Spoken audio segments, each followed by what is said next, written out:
Thanks for downloading this episode of On the Record Online with Eric Schwartzman, the podcast about how technology is changing the world of communications.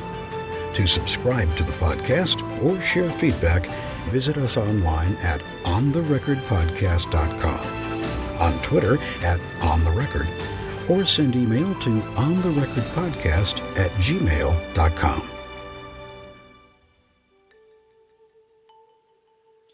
Our guest today is Mike Langford. He is the founder and CEO of FinServe Marketing. He's also been an entrepreneur with Big Break Media and worked for a while at a company called Socialware. But prior to that, he cut his teeth in the financial services industry as a senior analyst at Fidelity for 5 years, well, almost 6 years, as a finance officer at State Street Corporation, and as a financial analyst at the Pioneer Group. And I am pleased to have him with me today on this podcast. Mike, welcome. Thank you very much for having me, Eric. I appreciate it. So I want to talk to you today about social media compliance. And I want to focus specifically on FINRA and the FINRA guidance. So just to set the stage here for those people who may not be in financial services but who are listeners of the podcast, tell us, what is FINRA and what is its relationship to other regulatory bodies like the SEC? Sure. So FINRA is a regulatory body, as you mentioned, but it's different than the SEC. So the SEC is a government body, is a government agency that has regulatory oversight over the securities industry, anybody who's marketing and selling securities or transacting in securities. FINRA is a little different. FINRA is a self-regulatory body that manages broker-dealers and their registered representatives. So a broker-dealer at Morgan Stanley is a wirehouse broker-dealer. There's some other broker-dealers that are independent broker-dealers, as an example. And those broker-dealers have registered representatives who are licensed individuals who are allowed to go out and solicit and sell stocks, bonds, mutual funds, and the like, right? So the financial products that you see out there. The real big difference is the SEC manages the overall sales of securities, the advertisement of securities, right?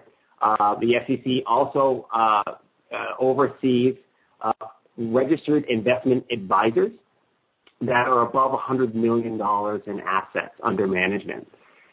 Financial advisors, a registered investment advisor who has under $100 million in assets under management now are state regulated.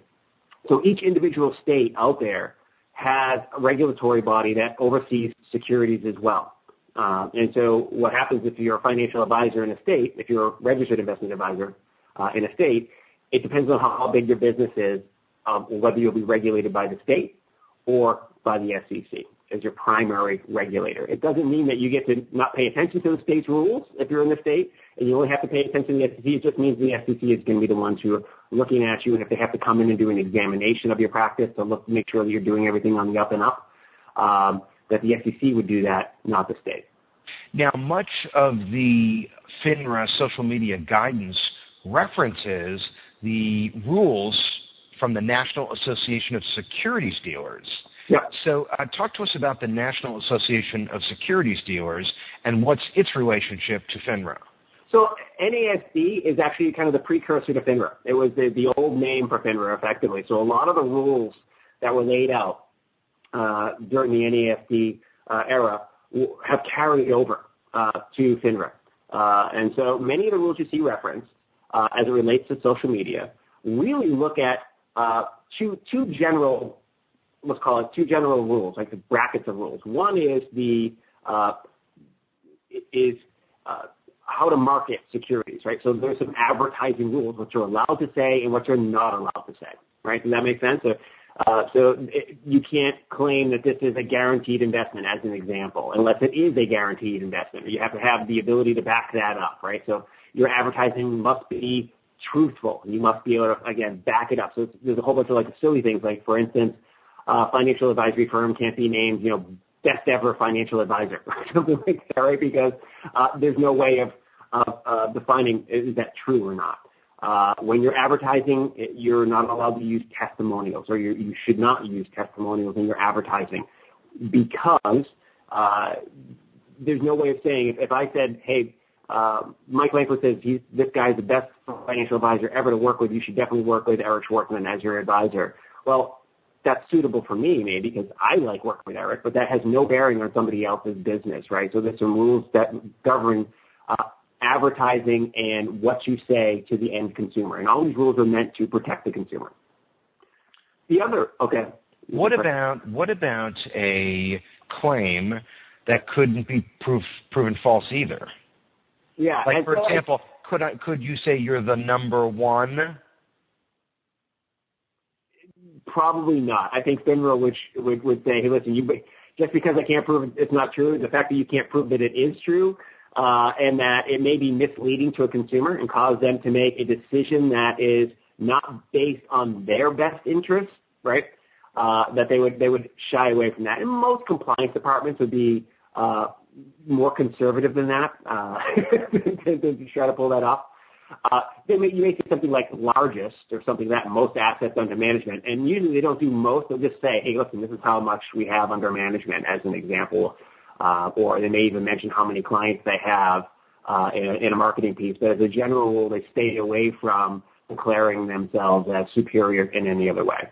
But many of these firms are comprised of individual representatives in different states who are trying to develop a target market for themselves. So I would imagine that they may at times make claims to try to grow their individual book of business. And then I guess at times the firm has to sort of get involved and decide whether or not those claims are compliant. Absolutely, 100%. So the process from a logistical process, if you will, is each registered representative has to get permission or basically pass all of their advertising and all of their digital communications and their written communication is subject to the supervision and approval of compliance. And depending on the type, whether it has to be pre-approved or it's subject to review after the fact, right, ad hoc. Excuse me.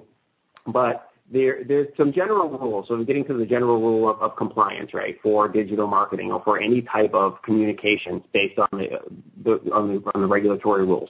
One is written communication, whether it's digital or in print, must be recorded and available for record keeping, and it has to be easily discoverable, meaning you have to basically archive things.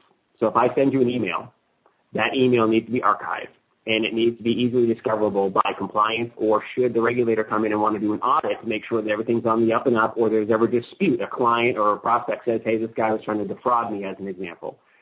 It has to be easy to find, based on record-keeping technology, right, where is this piece of communication that is in question here. So let's go look at the records of it. And so that applies to written, and it applies to anything that went out digitally. Where companies get in trouble, and it wasn't too long ago, I think it was Barclays got a relatively sizable fine because some of their archiving was not stored in a way where it couldn't potentially be overwritten. So there's an old phrase called WORM, like a write once, so what is it called? What does WORM stand for? WORM compliant basically means you can't write over it, right? It basically, you can write it once, but you can read many times, but it can't be written over. And so that type of thing is looked at by regulators very strongly when they come in for an audit. So that's, the number one thing is we have to archive it, store it, so it can be reviewed later. The secondary thing is it needs to be supervisable. So you're an independent registered rep, you're out there in the field, you're sending your communication out to the world.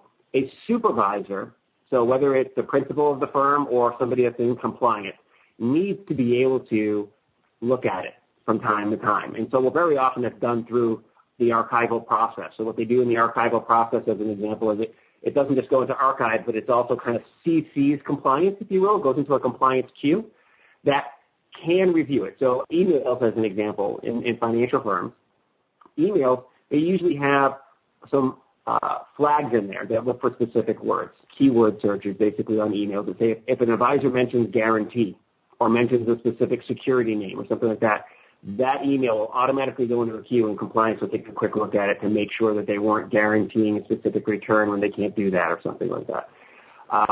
But as a general rule, what they'll do is they'll do random sampling. Right? So X% of all advisor emails will get a quick look at by the compliance team. Now, the same thing is being applied to social media. Right? Social media is both in potentially advertisement and communication. So it really kind of falls into the same type of general ruling and oversight that you would expect. So, there are certain advertising rules of what they can and cannot say, and you have to adhere to those types of things. You don't want to be caught pumping a stock that you have a position in, as an example, saying that you should buy Apple, it's the best thing in the world, when you have a big position in Apple, right? You don't want to be doing that. The other things you want to make sure you're doing is not trying to defraud investors. And very often when you see a case that says so-and-so committed social media fraud, it's like, well, it wasn't social media fraud. They were actually trying to commit securities fraud, but they used social media as their mechanism. They might have used the phone or in-person communication as well to try to commit said fraud. They just happen to get caught using Twitter or LinkedIn or whatever. So that's one thing, is they have to make sure that everything is on the up and up from an advertising perspective. And in the same way that email needs to be archived, needs to be compliance reviewed, or reviewable, supervisable, that also applies. Really interesting is some firms have taken a very conservative approach. So Morgan Stanley, as an example, is one of the early pioneers using social media, lighting up all their 16,000 plus financial advisors. And actually today, an article just came out mentioning that they are loosening the reins a little bit and allowing financial advisors to send their own original tweets. Whereas before, advisors at Morgan Stanley could tweet with their registered Morgan Stanley Twitter account.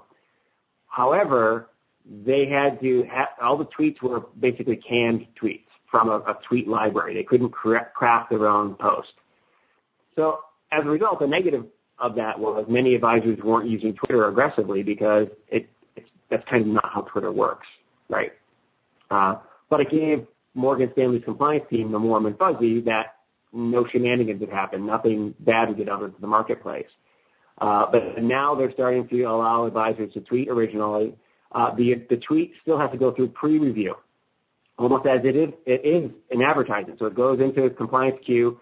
After a couple of hours, it's released into the wide world as a tweet. So better than it was before, but still not as good as you would like it to be, right? So let's drill down on the record-keeping requirements. So as it says, you have to keep records of all communications that are related to the business of the firm. Sure. But what if that communication is made from a personal mobile device?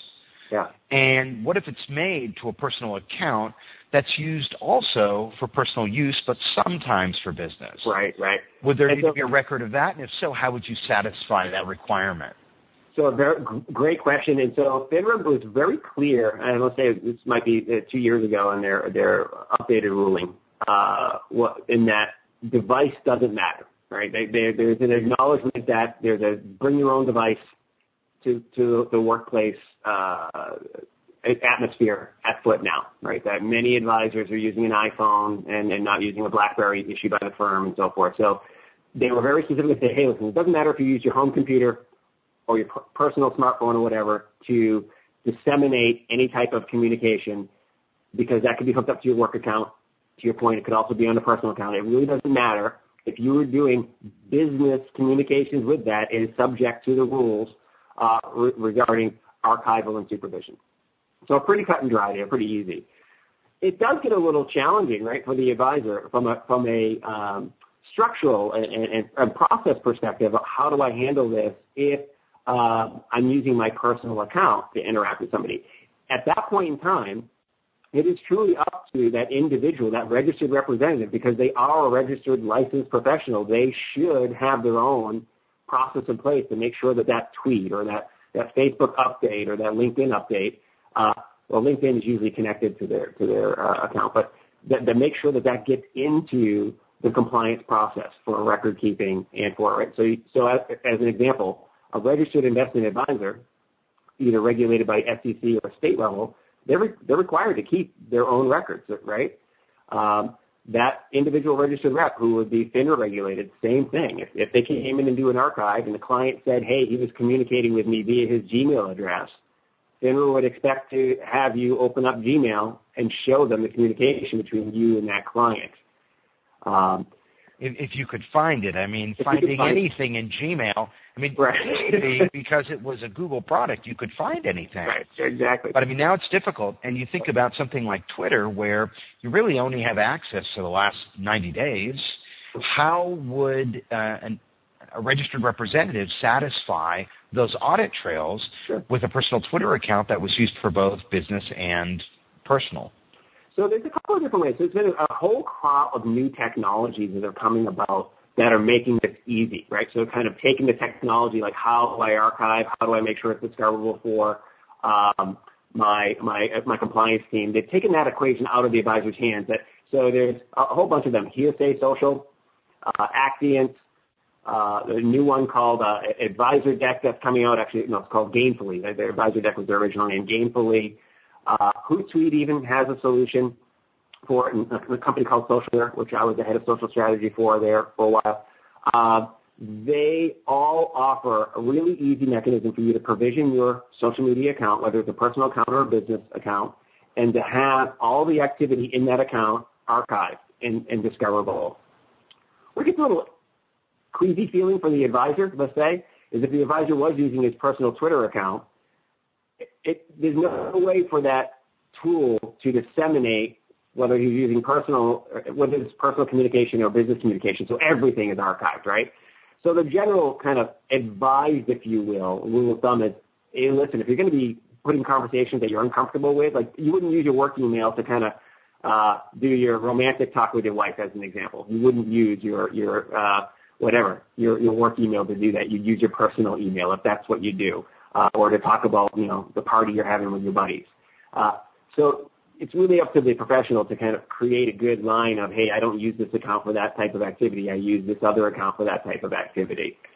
But as a general rule, the tools are there. They're very effective.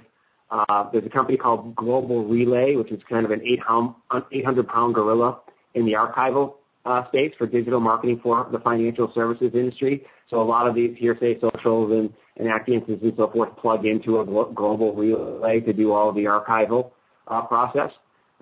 Global Relay also did email archiving, and that's kind of where they got their start. So you're seeing that from a technology perspective, it's really easy to do.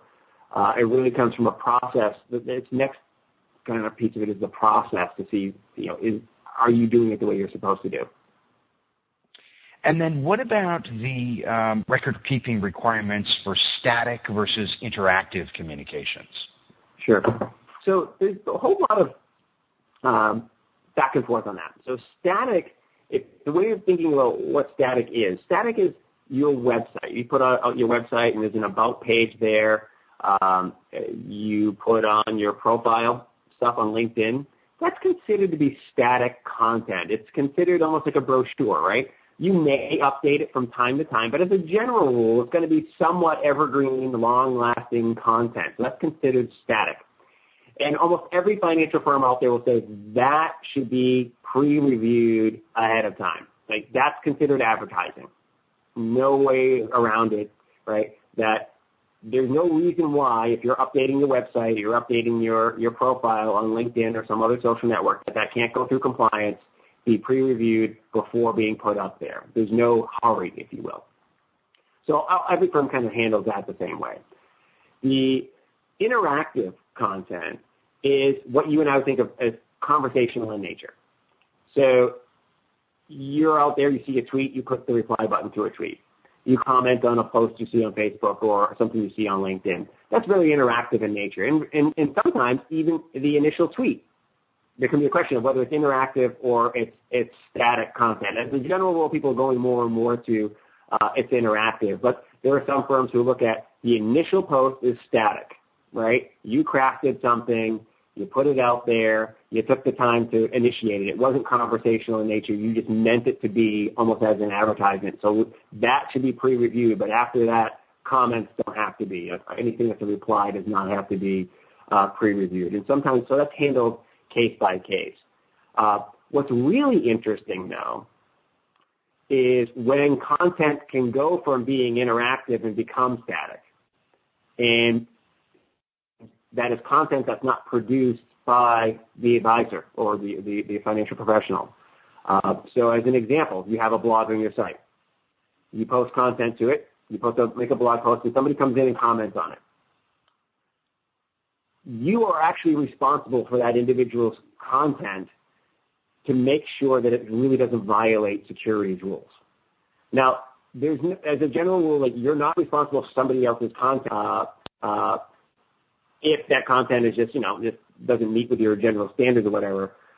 You're not responsible for that content if it's on another website that you don't control, right? But if it's on a site that you can control, like your blog, once that blog, that comment sits there long enough and you haven't moderated it off, FINRA could say, hey, listen, that's your content. You approved it. You let the comment sit there. Any consumer who comes to your website, reads this blog post, and sees this comment might be influenced by that piece of content. So if you know that that's something that's attempting to defraud the consumer or mislead the consumer, you have the responsibility to take that down off your website. So that's an example where something could go from being conversational in nature. A comment is generally considered a conversational piece of content that could transform into static content that should be handled in a certain way. That's also true on your LinkedIn page or on your Facebook page. If somebody comments on your Facebook page, you have the ability to delete that comment or mark it as spam or whatever. So you do have to monitor any type of community which you have control over it to make sure that it meets with your compliance standards. Now, it also says in the FINRA guidance that you can't use any network that auto-erases content. Right. So I guess Snapchat is off limits? Yeah, any of these ephemeral things, the Snapchats of the world that are automatically wiping things out after the fact, as to purposely erase an audit trail. Right? That gets back to that original thing where I mentioned that the whole worm standard, where it has to be, once it's written, it needs to stay there, kind of forever, right? What's really interesting, though, is many social networks allow you to edit your post, right? And so that created a challenge. When Facebook and LinkedIn started and Google Plus as an example, allow you to go back in after you've posted something and go, you know what, typo. And that's what most people use it for. They go back and correct the typo, or they missed a piece of information that they wanted to include in it, so they go back and do that. The original and the edited version also needs to be kept for record-keeping purposes, right? So that can get quite complex, as you might imagine, for the compliance team and the regulators to reconstruct the conversation if all of a sudden it is treated as a new thread or what have you. So it's interesting. Axiom has a brand new tool that they've created with IBM that does a really good job of that, of reconstructing the conversation so that it looks at just as it would on the social network, because many of these compliance reviews are being done after the fact, and they're being done in the different, not actually going to Facebook to review it. They're looking at a compliance tool that pops stuff up on the screen that says, hey, this message was posted to Facebook at this point in time, this was posted at this point in time, and so forth. It doesn't look like it does on Facebook. So one of the next waves of compliance software is let's make sure it looks the way that it looked before so we can get the full context of the situation. So it's like a version control? Yeah, exactly. The edit will be seen alongside the original post, any new comments that come in and so forth, and it'll thread it just in the way that it will be threaded. So in the event, every time the advisor, as an example, adds a comment to a thread, it'll pop it back up, not as just the one comment with the Twitter in the early days, when you had to click the in reply to button to see who was replying to what, and you'd be brought to a new web page every single darn time. Right? Well, now it's really simple. It's, look at this, and the full thread, just like you'd see on Twitter or on Facebook. Now, a 2012 survey by Mass Securities Division of the Office of the Secretary for the Commonwealth indicated that 44% of investment advisors use some form of social media. That was a while ago, so the number's probably up. Yeah. The survey also indicated that LinkedIn is the most frequent social media network used as often. Is that consistent with your experience? Yeah, absolutely. It's interesting. It seems natural, too, right? And so I think it's for two reasons. I think, number one, it's really easy to see the business use case for LinkedIn because it is a business professional social network. So it's really easy for an advisor, a financial professional who's approaching this to go, I get it. It's also really easy to see the value in it, right? So if I go to LinkedIn, I see things like job changes and other money in motion events, right? A job change is a money in motion event. Somebody's leaving one job and going to another job. There's likely a 401k rollover available for the advisor to take advantage of. So that's one of the reasons why you see LinkedIn so prevalently used. They're also able to have some transparency into the network, right? Show me other people who look like this individual. I can get referrals and so forth. So it's very commonly used. It's also the one that, frankly, I felt most comfortable with. They looked at LinkedIn and said, this makes sense. This is business communication. It's meant for business communication. So any activity we see on here by a financial professional, we know to be business communication. So very similarly to the question we just had a few minutes ago about how do we monitor personal versus professional communication? Well, frankly, everything that's happening on LinkedIn should be professional communication. There really shouldn't be much of a difference, right? Yeah, I guess the challenge is, if it's all business all the time, it's kind of boring. It doesn't have a lot of interactivity. So, I mean, even though there is a newsfeed and even though there are groups, you certainly don't get, the level of interactive communications on LinkedIn as you get on a channel like Twitter. Right. Yeah. It's funny, and that's one of the things that has been an educational process, I would say both for the financial firm and for the individuals, that the first instinct is to publish things that are only professionally related, right? Let's tell everybody about our exciting new economic outlook for the next coming quarter. And as if consumers really, the average consumer cares about that, right? And so what happens is, to your point, if it's all professional, all business, all the time, very often you're missing the point because the consumer doesn't necessarily care about your economic outlook. They care about the things that are important to them.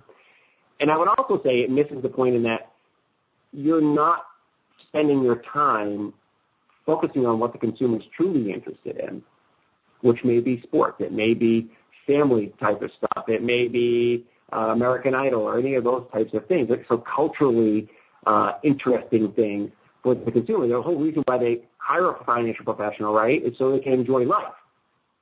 And so what you want to make sure you're doing is you're resonating with the consumer on some level. And one of the things that we advise on when we work with financial firms and talk to the advisors is, hey, listen, I know you're excited about what you're going to share, and that's something that is really top of mind and in your mind very important and it's causing some anxiety, like what do I publish? But believe it or not, a lot of the value you're going to get out of the social networks is listening to your consumer. I mean, social networks are some of the greatest consumer research tools ever created.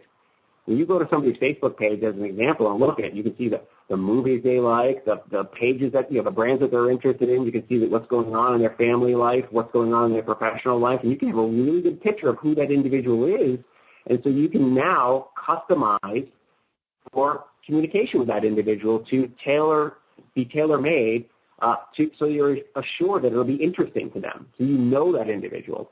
And that, to me, is one of the value props that is often missed when somebody, these big firms come in and they're kind of compliant scared when they, about their approach to social. Let's talk about FINRA's so-called suitability mandate. As I understand it, an investment advisor has to have a reasonable basis to believe that a recommended transaction or investment strategy involving a security or securities is suitable for a customer. So, I mean, how do you implement standards with investment advisors who are dealing with investors or potential investors to make sure that they satisfy this so-called suitability mandate? Yeah.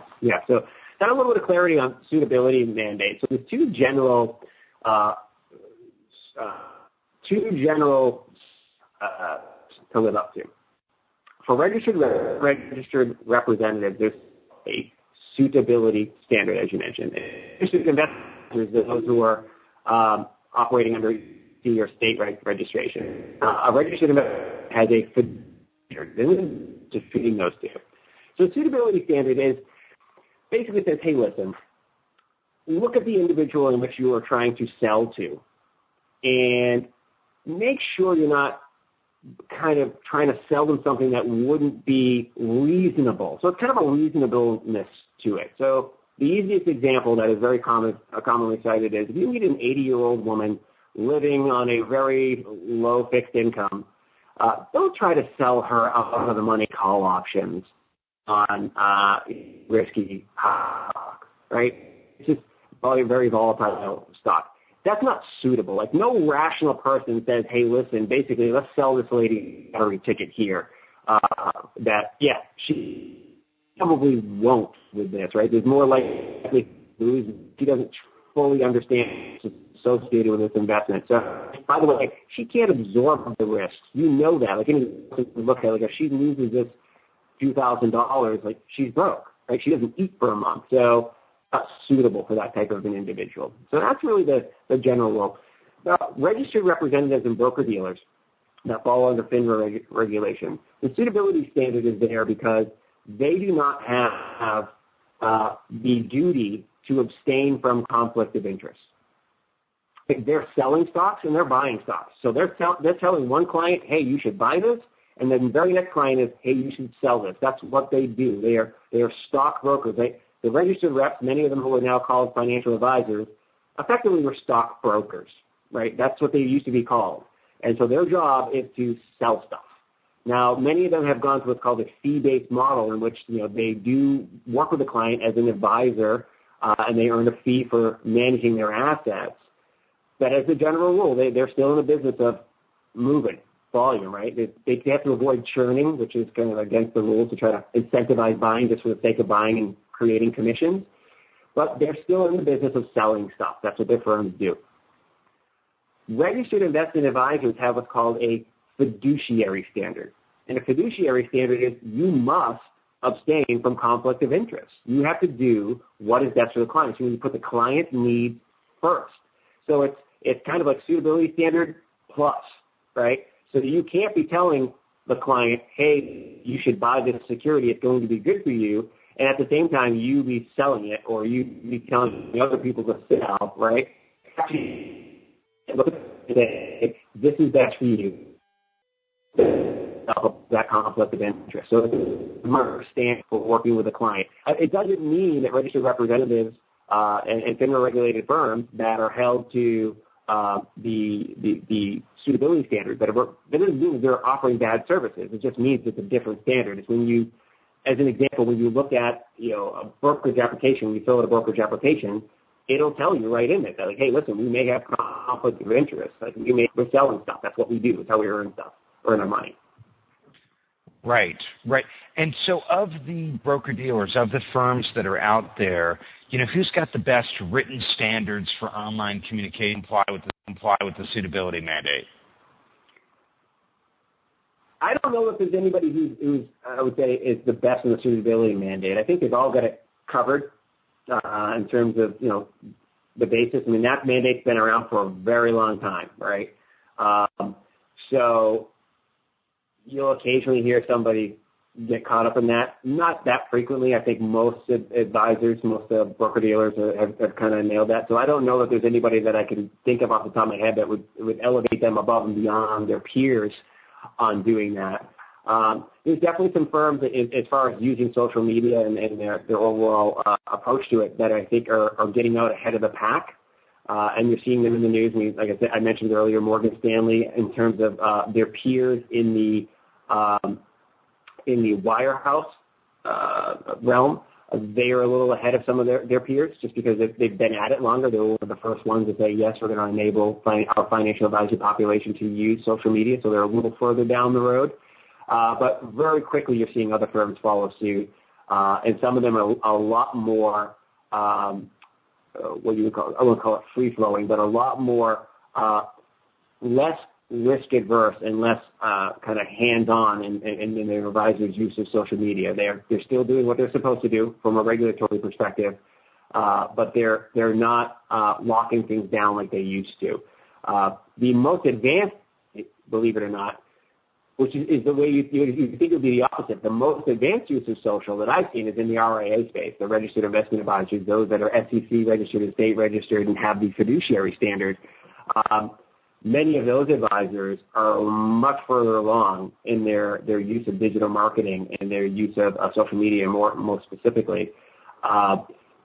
And one just can see that mainly because many of those firms are smaller and they're a little more free flowing, and because of the way that they're regulated and the rules of the road for them is much lighter. Now, FINRA also sets out some pretty strict standards for public appearances, prohibiting false or misleading statements, and imposing a duty to act in good faith and to deal fairly with the public. And public appearances can include communications online. So what is your approach to regulating those types of communications?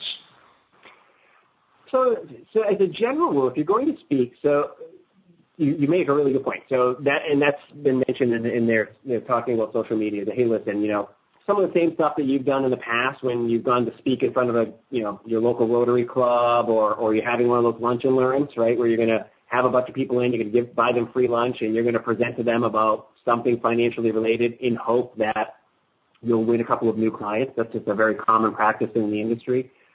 They say, hey, listen, some of that applies to social. Right? If you're out there in social and you're putting a video, you're writing a blog or whatever, that's kind of like a public appearance. So the general approach to that is get a review. Like if you're going to do a presentation, the general gist of your presentation to any type of public group, swing it through compliance first, right? If it's something you're planning out and you're spending some time going, this is going to be my strategy, this is going to be my message that I share with the world, it doesn't hurt to pass it by compliance. Now, many advisors are uncomfortable and are thinking compliance is going to say no, or it's going to take some time or whatever. But the real deal is compliance is there at your firm, not to say no, really. They're there to protect, first and foremost, protect the consumer. Right? That's really the regulatory compliance stuff is there to protect the end consumer. Your compliance person is there to protect the firm first and foremost, to make sure that there's no liability that can arise, but also to protect you as a financial advisor, that you don't want to be the one, because you know what happens if the firm's getting fined, you did, right? Don, your career might be over if you're the one who's trying to defraud investors and so forth like that. So they want to make sure that you're not out there trying to be shady or mislead investors. So anything you're constructing, whether it's the presentation deck, whether it's a big blog post, make sure you run it through compliance first. Generally takes a day or two for them to take a quick look at it. They may have some edits, some suggestions. Roll with it and go. We're talking to Mike Langford. He is the founder and CEO of FinServ Marketing. And when we return, we're going to talk about third-party posts, training requirements, and registered principal approval. Stay with us. Up to now, most organizations have managed social media risk with a policy. Today, 80% of employers have a social media policy in place. 80%. That means almost every organization has a social media policy that its employees are expected to follow. The problem is, no one reads them. They sign for them and stick them in the bottom drawer. In fact, only 2 out of every 1,000 people read standard form contracts before signing them. That means your social media policy won't change anyone's behavior because no one reads it. At the same time, social media usage at work has become mainstream. Most employees use social media at work every day. Not just PR and marketing people, but everyone. Most employees use social media several times over the course of their workday. If they say or share something they shouldn't, and it's only a matter of time until somebody at your company says or shares something they shouldn't, your organization's reputation can be severely damaged.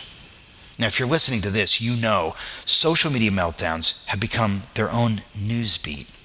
Every week, a new company is tarred and feathered for social media misuse. If you're in marketing or PR, you should know that at many organizations, social media misuse results in the reduction of digital marketing budgets and staff. So even if your department is knowledgeable on what is and isn't okay to do on social media, it's in your best interest to make sure others inside your company don't make foolish mistakes that impact your livelihood. Because if someone does or says something that gets your company in trouble online, your social media marketing activities are going to be scrutinized and possibly even eliminated. But there is something you can do to protect your company and yourself. You can make sure your people are trained in social media compliance. Don't be fooled. Social media compliance isn't just for regulated industries. Whether you're regulated or not, if you're not certifying your workforce in social media compliance, social media is a communications crisis waiting to happen. Now is the time to protect your company and yourself by ensuring employees understand their obligations to comply with your organization's social media policy. And we can help.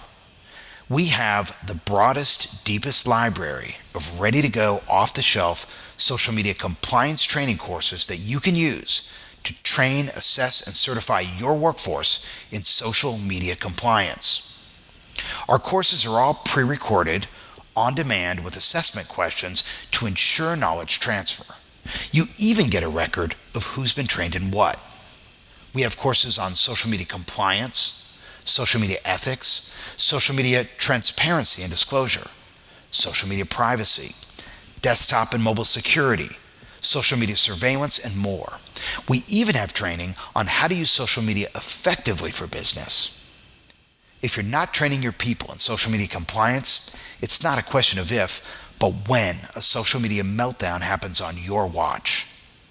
We have a solution for training, assessing, and certifying your workforce in social media compliance, ethics, privacy, and security. Social media misuse at work has skyrocketed in the last 12 months. Don't wait for your department to get downsized, your budget to get slashed, or your job to be eliminated. Go to complysocially.com and find out how we can protect your brand against social media misuse for as little as $5 per employee. So, Mike, what about third-party posts? What about responding that may be asked on a social network from a client or prospective client? How do you deal with satisfying FINRA's regulatory guidance around public conversations that don't necessarily occur exclusively on your social networking account? Right, yeah. And so there's a lot about that.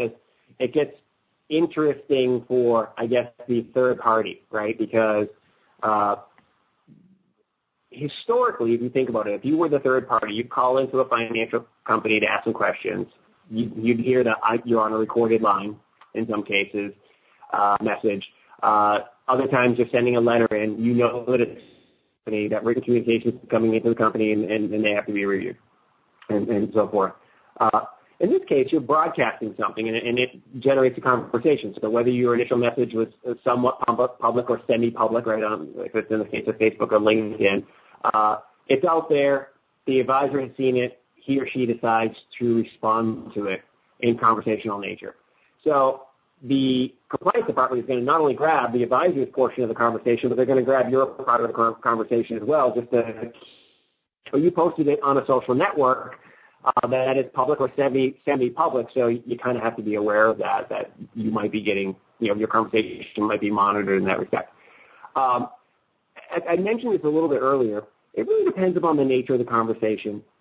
on whether the user is responsible for the third party's content. If the ability to edit or moderate that conversation from the third party, yes, you're responsible for it. You're not responsible for that third party trying to defraud investors, as an example. Any attempt will be any regulatory attempt stop that individual, find that individual will be on their head, right? But if you let it sit on your site, knowing that it was fraudulent or an attempt to defraud investors, as an example, you're not responsible for that content. And FINRA may come to you and sanction you in some way to say, hey, listen, you should have known better. Like, this is bad for your clients or bad for prospects who land on your page. You got to take that off. And that will extend to not only your blog or a hosted community you have, but it will extend on to Facebook and LinkedIn of the world as well. Okay, hypothetical example. Yep. So someone gets on Twitter and says, the fund of X securities dealer is a terrible product.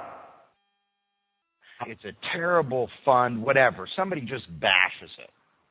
And so a representative from the company responds by saying, no, that's not true. And here's a link to a prospectus with information about the fund. CFO is not a crook. Everything's fine here. And, we disagree respectfully with your opinion. Okay? Done. Now a month passes by, and the same person comes back and says the same thing. Yep. Or something a little different. Sure. And this time, the firm does not respond. Now, the firm has set a precedent by responding the first time, and now it doesn't respond the second time. Would that be considered non-compliant? Not necessarily. It really depends on what happened in the process, right? So one of a phrase to get used to when you're dealing with regulations and compliance in the financial services world is facts and circumstances, right? FINRA, SEC, state regulators will always look at the facts and circumstances of the individual situation. So what you just described there may be a classic troll, right, on the internet. So just trying to stir up trouble and poke the bear a little bit and see if they can get you to stir up. If you've replied once and the person is saying it again, it's essentially the same complaint, you may have no further obligation, and your compliance team may say, we have no further obligation continue to engage publicly with this individual. We've already done that. Now, there is some interesting things. You mentioned what you just brought up. The scenario that you just described is one that I've recently just done some strategic work on, which is dealing with complaints. There's rules that FINRA has rules that says if you receive a written complaint from a prospect or a client, you must address it, and it must kind of go through a very specific compliance process. For receiving complaints, you actually have to report complaints to FINRA there's specific types of complaints to FINRA, like say, hey, we received this many complaints this month. They're there. If they're a complaint that would be a violation, that would cause some sort of violation of your FINRA regulatory responsibilities, it actually can go on like a permanent record for other investors to potentially discover in the future that you've got all these compliance challenges. So it depends upon the nature of the complaint, but one of the things that I've noticed is, listen, social media is written. If you see it there and it's addressed to you, if it's addressed to your Twitter account or it's on your Facebook page or if it's on LinkedIn, that constitutes a written complaint. And you really need to have a process for how are you going to deal with complaints that are received via.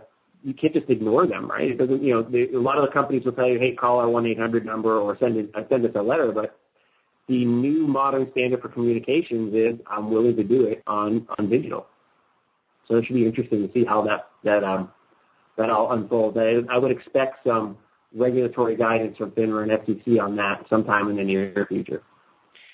There is some language in the FINRA social media guidance about linking to third-party sites, and it implies that if you link to a third-party site, you're kind of endorsing that site.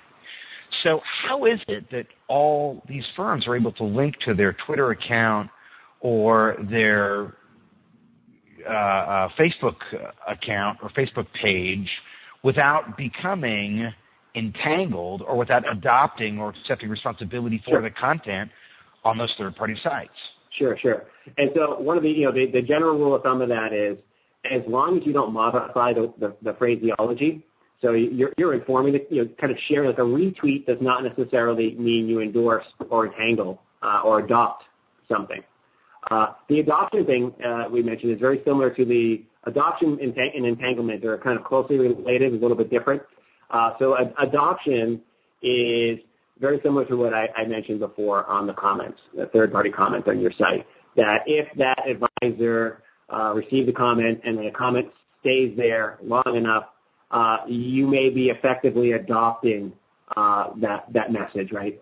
By de facto, not taking it off, that letting it stay in a place you control it.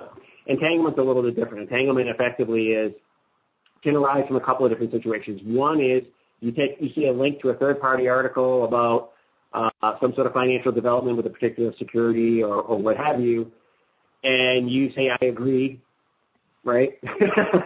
Or you write some other colorful language that would give the reader some notion to say that, yeah, you get it, that you are part of that message. Another way of entanglement arising is if you paid the third party to produce that content. So very often, financial firms, just like any other business, will hire a content creator or ask that a firm to do a survey or whatever on a certain subject and then publish their findings. Any of those types of things, effectively, you're entangled. Right? You have now incentivized the user or the creator to create information. Even though you didn't create the information at all, you're part of the stream of that content creation. So you're now entangled in that message. So you have a compliance and regulatory responsibility for that message to make sure it's not misleading or potentially harmful to the end consumer. Mike, final question. Sure. The FINRA the FINRA guidance for social media says that the measures firms should take to ensure that their employees adopt their and respect their social media policies include what they call appropriate training and education. Yeah. So what would be considered appropriate? Yeah, so there's two pieces to appropriate training and education that I've seen that are very commonly used and recommended to use by any firm out there. The first and foremost is having a good social media policy, right? So to craft a social media policy so that everybody knows the rules of the road. Every social media policy is going to be different from firm to firm. They're going to have some of the basic tenets, right? Listen, we're going to archive everything. It's going to be discoverable. Your stuff is going to be supervisable. If you're a financial representative for this firm, your social media accounts should be registered with us. We're using an electronic tool to monitor all the very basics. And then you can get into some specifics on what's allowed and what's not allowed. And that may vary from firm to firm. So the policy is there. So what training and education usually includes is a review of the policy, right? Here's what social media policy is in place. You acknowledge that you've kind of stepped through it. Click here that you agree you've read it type of deal. Very simple. The next is usually, believe it or not, a 20 to 30-minute training session that says, here are the ins and outs of social media. Here are the FINRA regulations. You understand kind of an example of some do's and don'ts, like would you say this is an appropriate message or not an appropriate message? What should you do in this given situation type of thing. Very high-level stuff, but just to make sure you cover the bases of, hey, you're sending somebody out into the wild to communicate with the public. Do they understand the rules of the road? Are you convinced to a reasonable degree that they're going to be responsible? It's not usually too heavy-handed. It's not a full day or 2 days worth of training. It's usually relatively short because you want it to be accessible and quick. If it's something that's long and arduous, you're not going to get advisors using social media for the practices. And frankly, the firms want them using social media now because without it, they're at a strategic disadvantage. And how should these training programs prepare representatives to comply with random spot checks? Well, it really depends on the structure of the firm.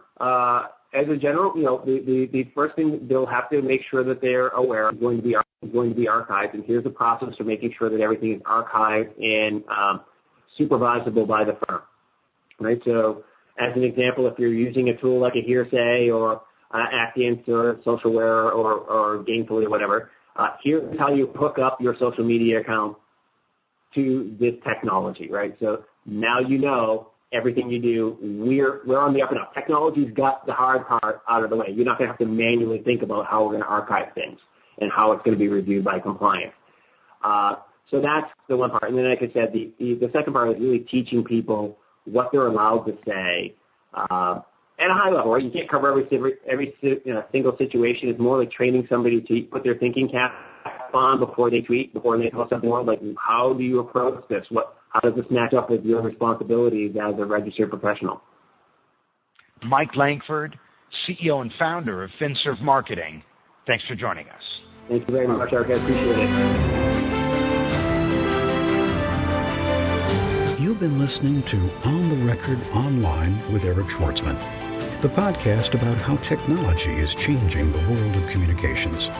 To subscribe to the podcast or share feedback, visit us online at ontherecordpodcast.com, on Twitter at ontherecord, or send email to ontherecordpodcast@gmail.com.